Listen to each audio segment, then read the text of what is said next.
So hello guys, आप सब लोग उम्मीद है अच्छे होंगे and welcome once again to my channel. आज आप लोगों को रियर डिस्क ब्रेक से रिलेटेड एक चीज़ यहाँ पर मैं शेयर कर रहा हूँ। अभी लास्ट फ्यू डेज़ ऐसा कुछ था कि रियर डिस्क ब्रेक जो था थोड़ा सा मेरा रिस्पॉन्स कम आ रहा था बाइक से, तो बहुत दिन से समय नहीं मिल पा रहा था। तो मैंने कहा फाइनली लाइए आज इसको मैं देखता ही हूँ कि इसमें प्रॉब्लम क्या है। आज मुझे थोड़ा टाइम मिला तो इसको मैंने यहाँ पर डिसमेंटल करा और बहुत सारी चीज़ें ऐसी यहाँ पर देखने को मिली कि हाँ, अगर कुछ दिन मान करके चलिए मैं और इसको थोड़ा सा नहीं इसको चेक करता तो शायद आगे चल करके हो सकता था कि मीन वाइले राइट ब्रेक फेलियर हो सकता था और कॉन्सिक्वेंसेस कुछ ज़्यादा सीरियस हो सकते थे। रियली बिल्कुल मैं एकदम बढ़ा चढ़ा के नहीं बता रहा हूँ, क्योंकि ब्रेक फेलियर बिल्कुल होने वाला था। पीछे वाला जो ब्रेक है वो बिल्कुल काम नहीं करने वाला था थोड़े दिन में। बताता हूँ ऐसा क्यों। पहली चीज़ तो आप लोगों को दिखाता हूँ कि एक जो सिम्टम था देख करके सबसे पहले पहले मुझे समझ में आ गया जब मैंने डिसमेंटल किया रियर डिस्क ब्रेक कैलिपर को। देखिए यहाँ पर देख रहे हैं आप, ढेर सारी रस्ट आप लोगों को दिख रही होगी यहाँ पर। ठीक है, ये ब्लीडर स्क्रू यहाँ पर लगता है। तो पहली बात ये रस्ट यहाँ पर होनी नहीं चाहिए। और नॉर्मली क्या होता है कि एक तरह से कॉन्ट्राडिक्शन कह लीजिए कि हम लोगों को डिस्क ब्रेक फ्लूइड डालना भी है और सबसे बड़ा रस्टिंग का रीज़न भी डिस्क ब्रेक फ्लूइड ही होता है। इसीलिए कहते हैं कि अगर बाइक की बॉडी पे कहीं भी पड़ जाए तो आफ्टर योर ऑपरेशन या आफ्टर मतलब आप अपना जो जॉब है कंप्लीट करके उसके बाद तुरंत गाड़ी को वॉश आउट ज़रूर कर लीजिए। तो अब ब्रेक फ्लूइड यहाँ से निकलेगा तो आपका रस्टिंग तो होनी होनी है। अब उसको बचाने के लिए बहुत सारे चीज़ें मार्केट में अवेलेबल हैं। एंटी रस्ट आता है और आप सिंपली कुछ नहीं तो एक लाइट हल्का सा ग्रीस की एक लेयर भी लगा सकते हैं, बहुत हल्की सी। तो ये करना चाहिए। अब लास्ट टाइम हो सकता है मुझे खुद याद ना रहा हो। और ये देखिए, ये है ब्लीडर स्क्रू, आप लोग देख रहे होंगे बिल्कुल रस्ट लगा हुआ है इसके यहाँ पॉइंट पे। ठीक है, और ये एक अच्छा साइन यहाँ पर ये नहीं है, क्योंकि ये रस्ट कुछ नहीं तो ब्रेक असेंबली के अंदर जा सकता है। और डिस्क ब्रेक असेंबली में इवन एक छोटा सा भी अगर आप मान करके चलिए एक पार्टिकल अगर जा रहा है तो ब्रेक फेलियर का कारण वो बन सकता है। इसमें कोई बड़ी बात नहीं है। और यहाँ पर मेरे साथ क्या होने वाला था वो आप लोगों को यहाँ शेयर करता हूँ। यहाँ हालांकि मेरी अपनी किसी मिस्टेक से या इस रस्ट की वजह से ऐसा कुछ नहीं होने वाला था, नहीं होता। यहाँ पर ये कंपनी की एक मिस्टेक है। यहाँ मतलब एक इस चीज़ पे विश्वास करना थोड़ा सा मुश्किल है, लेकिन आप लोगों को दिखाता हूँ कि हाँ, एक बड़ी बड़ी कंपनीज भी कितनी छोटी सी एक मिस्टेक कर सकती हैं, और specially in case of that sophisticated part of motor bike है। तो यहाँ पर देखिए डिस्क ब्रेक असेंबली आप जानते ही हैं। पहले आप लोगों को थोड़ा सा इसमें दिखाता हूँ। देखिए ये अंदर आप लोगों को दो राउटिंग दिख रही होंगी, एक छोटा रास्ता दिख रहा है, एक बड़ा रास्ता दिख रहा है। छोटा रास्ता अगर हम लोग इसको कैलिपर को थोड़ा सा यहाँ टिल्ट करते हैं तो आप लोग देखेंगे यहाँ पे ब्लीडर स्क्रू में आ जाता है। ठीक है, यहाँ से ब्लीडर अंदर आपका जो ब्रेक फ्लूइड है जब ब्लीड करते हैं तो यहाँ से निकलता है। फिर बड़ा रास्ता जाएंगे अगर तो देखते हैं कि बड़ा रास्ता जो है वो आ जाता है हमारा यहाँ पर, जहाँ से ब्रेक फ्लूइड कैलिपर के अंदर इंसर्ट होता है। आप लोग देख सकते हैं अंदर का पूरा राउट जो है वो आप लोगों को दिख रहा है। अब ये जो ब्रेक असेंबली है ये है आपकी निसिन कंपनी की।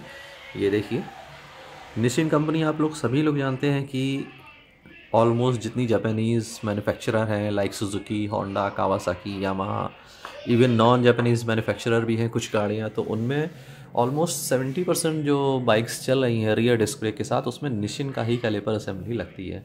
तो इतनी छोटी सी मिस्टेक हालांकि इस कंपनी का मतलब क्या कहते हैं एक रेपुटेशन के लिए ठीक चीज़ नहीं, और उम्मीद करना भी थोड़ा मुश्किल है।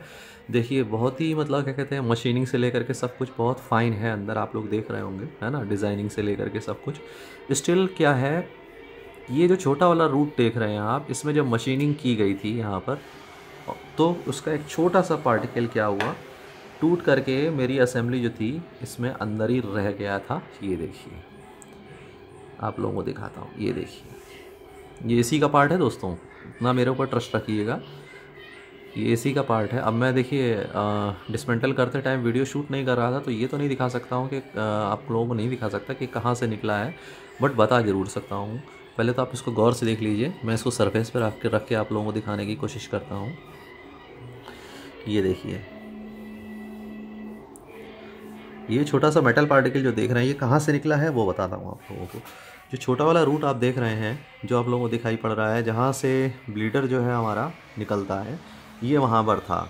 अब ये समझ करके चलिए कि अगर ये इन बिटवीन द पिस्टन और ब्रेक फ्लूइड के बीच में अगर ये कहीं रूट में अगर ये आ जाता तो डेफिनेटली ये ब्रेक का कॉज हो सकता था। और जैसा कि मैंने बताया कि ब्रेक का रिस्पॉन्स काफ़ी कम था और जिस हिसाब से फ्लूइड एकदम निकलना चाहिए वो नहीं निकला। इसका मतलब ये रूट में कहीं ना कहीं बीच में था।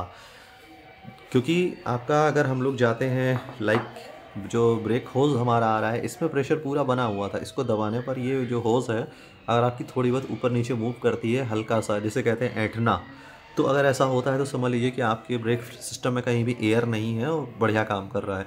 तो वो चीज़, वो सिम्टम जो था वो अवेलेबल था, बट जो हमारा ब्रेक रिस्पॉन्स है बहुत ही लो था। और आप लोगों की जानकारी के लिए यहाँ ये भी दिखा दूँ कि देखिए प्रॉपरली मेरे जो कैलिपर हैं वो बिल्कुल इंटैक्ट हैं। देखिए अभी अच्छी खासी रेंज बाकी है उनकी यहाँ पर, ठीक है। उनमें ऐसा नहीं है कि वो घिस गए थे तो वो पकड़ नहीं पा रहे थे, ऐसा कुछ नहीं है यहाँ पर। और बाकी डिस्क ब्रेक असेंबली पूरी तरीके से परफेक्टली असेंबल्ड और परफेक्टली अच्छी कंडीशन में थी, तो ऐसा कुछ भी नहीं था। पिस्टन आप लोगों को एक बार दिखा दे रहा हूँ। अभी ये अप्रॉक्सीमेट 50,000 किलोमीटर ये कैलिपर असेंबली चल चुकी होगी।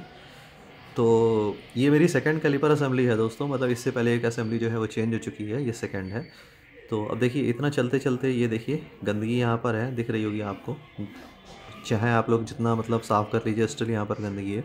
तभी मैं कहता हूँ कि जो ब्रेक फ्लूइड आपका है वो कम से कम 15-20 हज़ार में एक बार ज़रूर चेंज कर दिया करिए, भले ही आपका डिस्क ब्रेक कितना भी अच्छा काम कर रहा हो। क्योंकि अगर आप ऐसा नहीं करेंगे तो इतना मोटी लेयर वो स्लज की फॉर्म कर लेगा कि एक टाइम बाद फिर आप ब्रेक फ्लूइड कितना भी चेंज कर लीजिए, बिना सिस्टम को डिसमेंटल किए हुए आपका जो है वो आपका जो ब्रेक सिस्टम है वो पूरे 100% आपका जो ऑपरेशनल कंडीशन है उसमें नहीं आ पाएगा।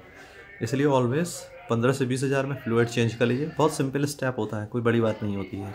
खुद ही करना सीख लीजिए, अदरवाइज़ मैकेनिक से करा लीजिए। 150 रुपये लगेगा, इससे ज़्यादा नहीं लगेगा। तो ये काम ज़रूर कर लिया करिए। तो ठीक है गाइस, अब ये मैंने शेयर यहाँ पे आप लोगों को इसलिए किया है कि छोटी मोटी चीज़ें आप लोग ज़रूर गौर करते रहिए। जैसे कि टाइम टाइम पर अपना ये जो रियर डिस्क ब्रेक असेंबली है इसको थोड़ा सा मतलब कुछ नहीं तो ऑब्ज़र्व करते रहिए कि कहीं ऐसा तो नहीं कि बहुत ज़्यादा रस्टिंग लग रही हो, या फ्लूइड पता चला एकदम से बिल्कुल सूख रहा हो, या फिर और सम अदर रीज़न हो उसमें। अब यहाँ पर क्या था कि फ्लूइड भी मेरा काफ़ी यहाँ कम हो चुका था, लेवल भी, तो मैंने कहा फ्लूइड भी चेंज कर देता हूँ। तो इसी बहाने खोल करके देख लिया, अच्छा रहा। और ये जो प्रॉब्लम है ये देखिए पकड़ में आ गई यहाँ पे। ये पार्टिकल फिर से आप लोगों को दिखा देता हूँ। ये देखिए ये रखा हुआ है, मेटल पार्टिकल है और उसी ब्रेक असेंबली का ही है। साफ साफ दिख रहा होगा आप लोगों को। जिस जगह पर था उस जगह बिल्कुल ऐसे इस कंडीशन में था कि इसको थोड़ा सा ऑब्ज़र्व कर पाना भी मुश्किल था। क्लीनिंग करने के टाइम पे फिर ये बाहर निकला है, तो अच्छा हुआ निकला है, नहीं तो ये बाद में बहुत प्रॉब्लमेटिक हो सकता था। तो ये जस्ट एक एजुकेशनल वीडियो है गाड़ी के बारे में। आप लोगों को थोड़ा सा कुछ चीज़ें इसमें ज़रूर क्लियर होंगी कि हाँ किस तरह से आप लोगों को क्या क्या चीज़ें ऑब्ज़र्व करनी है, ध्यान रखना है। और हाँ ये बता दूं कि जैसे आप लोगों को कैलिपर आपका डिसमेंटल करना हो तो उसका स्टेप डिसमेंटल करने का होता क्या है। हालांकि अगर आपको ये काम आपने कभी नहीं किया है तो अभी खुद कभी मत करिएगा, क्योंकि फिर आप लोगों को कुछ ना कुछ प्रॉब्लम ज़रूर हो जाएगी। इसमें क्या होता है कि कैलिपर को आप लोग पहले बाहर निकाल लीजिए, जो कैलिपर होल्डर है उससे अलग कर लीजिए। फिर जैसे जैसे ब्रेक पैडल को आप लोग पुश करेंगे, पैड्स को हटाने के बाद पिस्टन धीरे धीरे बाहर आता चला जाएगा, और एक लिमिट के बाद इतना बाहर आ जाएगा कि जैसे ही उसको थोड़ा सा आप हिलाएंगे, खींचेंगे, बाहर निकल आएगा और सारा फ्लूइड अपने आप देखिए स्पिल हो जाएगा, जैसे यहाँ पर नीचे आपको गिरा हुआ दिख रहा होगा। बस इसके बाद आप लोगों को क्लीन कर देना है। अब इसकी रबर जो आप लोग देख रहे हैं, अगर आप लोगों को इनको लगे रहने देना है और सफाई करनी है तो फिर आप पेट्रोल नहीं यूज़ कर सकते हैं। अगर आपको पेट्रोल से सफाई करनी है तो पहले जो घर में जो सुई होती है कपड़े सिलने वाली, उसकी हेल्प से इसको धीरे से बिना डैमेज किए बाहर निकाल लीजिए और फिर इसको पेट्रोल से क्लीन करिए, चाहे जिस चीज़ से क्लीन करिए, कोई दिक्कत नहीं है। बस याद रखिएगा कुछ रबर पार्ट्स होते हैं, जैसे ये होल्डर में आप लोगों को दिख रहे होंगे, ये रबर पार्ट्स जो आप लोग दिख रहे हैं, इस पर आपका पेट्रोल जो है वो नहीं पड़ना चाहिए, ठीक है। इस पर पेट्रोल पड़ेगा तो ये डिस्टर्ब हो जाएंगे, प्रॉब्लम हो सकती है, फिर आपको नए डालने पड़ेंगे इसमें। तो कोशिश करिएगा कि इन पर पेट्रोल जो है वो आपका स्पिल ना हो। होप सो गाइस ये वीडियो आप लोगों को पसंद ज़रूर आएगा।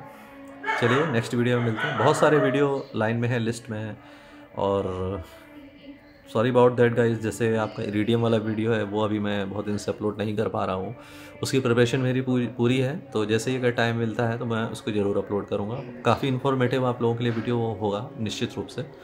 और इसके अलावा अभी मोटल के बारे में बता दूं, 4000 किलोमीटर क्रॉस कर चुका है मोटल जो है ऑयल, और अभी और चलने की उम्मीद है। तो अभी रिसेंटली तो मान के चलिए अभी नेक्स्ट 1 या 2000 तक अभी फ़िलहाल कोई ऑयल चेंज वीडियो नहीं आने वाला है।